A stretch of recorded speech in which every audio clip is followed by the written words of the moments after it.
Okay, we have a 10 drawer tool cabinet from Lista. It's 40 inches wide, 5 feet tall, and 22.5 inches deep. As you can see, it's had some damage from shipping. Top's dented in, the corners are bashed in a little bit, the drawers are smashed, the drawers are pushed forward and stuck in the locked position.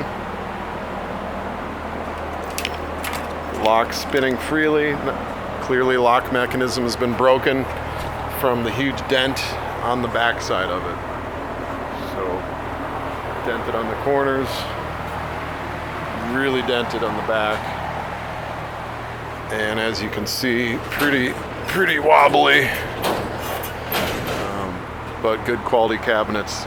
Someone to do some work on, you'd have a good cabinet. Scratches.